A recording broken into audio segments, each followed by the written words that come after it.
Hello everyone. जैसा कि हम पहले ही बता चुके थे कि 2026 में आत्मनिर्भर भारत के अंतर्गत बहुत सारी कामें जो भारत सरकार करने वाली है। इसी में से जो है खबर काफी ज्यादा अभी वायरल चल रही है। इसमें PSLV 6 जैसा कि हमारे पीछे दिख रहा होगा, PSLV C62 EOS NI एनवेसा, इसमें जो है भारत जो है बहुत बढ़िया काम किया है। तो इसके बारे में अभी हम लोग देखते हैं। यहाँ पे बोल रहा है, what is PSLV C62 EOS NI एनवेसा। अंतरिक्ष में इसरो की बेहद खास छलांग और एक साथ 16 उपग्रह प्रक्षेपित। यहाँ पे हम लोग सब कुछ देखेंगे। इसरो ने आज श्रीहरिकोटा से PSLV 6U2 जो भी मिसाइल लॉन्चिंग वगैरह होता है, ये सब यहीं से होता है, श्रीहरिकोटा से। PSLV 6U2 मिशन लॉन्च किया है जो 2026 की पहली बड़ी अंतरिक्ष। इस मिशन के तहत 16 सैटेलाइट्स को सन सिंक्रोनस पोलर ऑर्बिट में स्थापित किया जाएगा। इसमें DRDO का सैटेलाइट EOS-N1 भारत का पहला on orbit, clean demo satellite IUSat और पहली orbit AI image lab MO1 शामिल है। के बारे में अगर हम लोग विस्तार से जानें तो आंध्र प्रदेश के सतीश धवन अंतरिक्ष केंद्र से जो है इसका प्रक्षेपण किया गया। इसके बाद जो है अन्वेषा USN1 सैटेलाइट से बढ़ेगी इसकी सुरक्षा और 600 किलोमीटर ऊंचाई से दुश्मनों को देखने की क्षमता भी।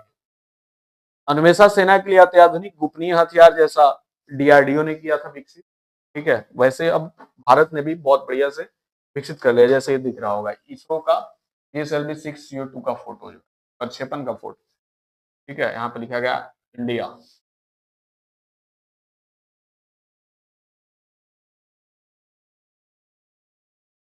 श्रीहरिकोटा स्थित सतीश धवन अंतरिक्ष केंद्र पर देश की नजरें टिकी हुई है। इसरो ने इस साल के पहले बड़े ऑर्बिटल मिशन, आज जो है 13 तारीख होने जाता है, 14 को जो है मकर संक्रांति, ठीक है। मिशन में PSLV 6U2 को आज लॉन्च किया है। मिशन सुबह 10:17 पर प्रथम लॉन्च पैड से रवाना हुआ। हालांकि प्रक्षेपण के तीसरे चरण में तकनीकी खराबी आ गई और इसरो के अनुसार रॉकेट तय रास्ते से भटक गया, ठीक है। ये वहां का फोटो है। तो ऐसा हुआ कि खो गए इसरो के 16 सैटेलाइट। यह सिर्फ एक नियमित प्रक्षेपण नहीं, USN1 और 15 उपग्रहों को सन सिंक्रोनस पोलर ऑर्बिटर में स्थापित करने वाला यह मिशन वैश्विक स्मॉल सैटेलाइट लॉन्च बाजार में भारत की बढ़ती पकड़ को दिखाता है। और USN1 के अलावा लॉन्च किए गए कुल 15 सैटेलाइट्स में 7 भारत के हैं, जबकि 8 विदेशी सैटेलाइट भी इस मिशन का हिस्सा। विदेशी पेलोड में फ्रांस, नेपाल, ब्राजील और यूनाइटेड किंगडम के सैटेलाइट भी शामिल है। 15 सैटेलाइटों का जो है यहाँ पे विवरण दिया गया।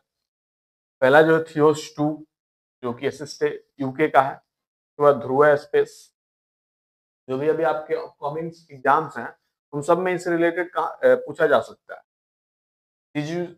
जुसेट जो है विश्वविद्यालय के छात्रों की प्रतिनिधि है। उसके बाद DSUSET जो है विश्वविद्यालय के छात्रों की प्रतिनिधि है। मूक पेलोडियोस N1 अन्वेषक की खासियत के बारे में हम लोग यहाँ पे जानते हैं कि क्योंकि जो भी रिसर्च होता है कहीं ना कहीं अपने आप को अपग्रेड करने के लिए और डेवलपमेंट करने के लिए होती है। तो यहाँ पे हम लोग इसकी खासियत के बारे में देखते हैं।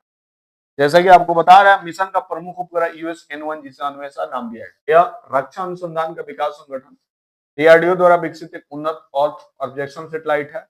इसमें हाइपर स्पेक्ट्रल इमेजिंग तकनीक है जो हर पिक्सल में सैकड़ों लाइट बैंड रिकॉर्ड करते हैं। इसमें फसल स्वास्थ्य, मिट्टी की नमी, खनिज संसाधन, शहरी विस्तार और पर्यावरणीय बदलाव को बेहद सूक्ष्म जानकारी मिल सके। डिफेंस सेक्टर के लिए भी अहम है। सैटेलाइट आधारित HRS हाइप्रोस्पेक्ट्रम रिमोट सेंसिंग तकनीक को डिफेंस के लिए एक तरह का सीक्रेट वेपन माना जाता है। इसके इस्तेमाल से सेना को कई रणनीतिक फायदे मिलेंगे। अब क्या होगा कि इसे जो हम भारत सरकार जो है यूज करेगी, जो भी इंडियन आर्मी है उनको जो है मिलने वाले बहुत सारे फायदे हैं।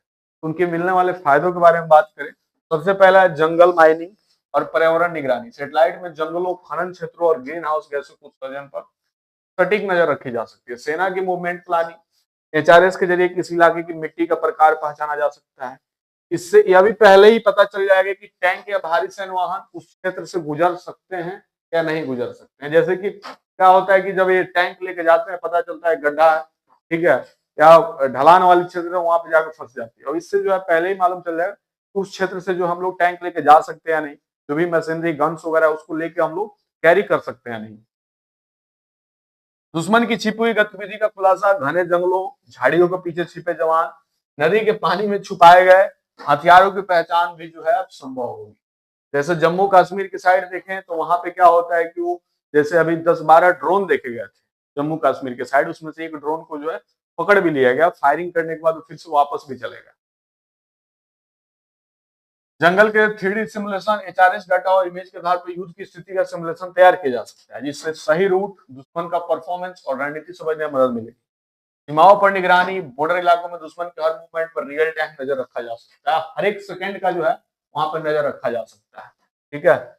ऑर्बिट में ईंधन भरने की दिशा में कदम, इस मिशन की बड़ी खासियत यह है कि आइसोलेशन, जिसे बंगलुरु की स्टार्टअप ऑर्बिटल एरोस्पेस से विकसित किया है, भारत के पहले ऑन ऑर्बिट ईंधन भरने वाले मॉडल का टेक्नोलॉजी डेमो स्ट्रक्चर है। इसका लक्ष्य माइक्रोग्रेविटी में डॉकिंग और ईंधन ट्रांसफर सिस्टम का परीक्षण करना, जिससे भविष्य में उपग्रहों की उम्र बढ़ाई जा सके और स्पेस डेब्रिस की समस्या कम हो सके।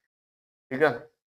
अंतरिक्ष में एआई लैब और स्पेस साइबर कैफे भी है। PSLV 6 CO2 के साथ MOI-1 उपग्रह भी भेजा जा रहा है। यह हैदराबाद के स्टार्टअप टेकमी टू स्पेस और इॉन स्पेस लैब्स का संयुक्त प्रयास है। MOI भारत की पहली ऑर्बिटल एआई इमेज लैब है। ठीक है। और दुनिया की सबसे हल्की स्पेस टेलीस्कोप भी जो है MOI के भीतर मौजूद मीरा दुनिया की सबसे हल्की स्पेस टेलीस्कोप है, जो 502 ग्राम की है। ठीक है। ये टेलीस्कोप एक ठोस फ्यूज सिलिका 502 ग्राम यानी कि आधा केजी। ठीक है। सिगलिंग पीस संरचना इसे लॉन्च के दौरान होने वाले तीव्र कंपन से सुरक्षित रखती है और फोकस को स्थिर बनाए रखती है। ठीक है। तो देखा जाए तो ये काफी ज्यादा खास है भारत के लिए। ठीक है। और कहीं ना कहीं इससे हम लोग को आने वाले समय में बहुत ही ज्यादा प्रॉफिट मिलने वाले हैं। ठीक है। तो आपको समझ में आया होगा यहाँ पे PSLV 6C62। जल्दी मिलते हैं ऐसा ही कोई नया वीडियो लेके, तब तक के लिए बाय बाय।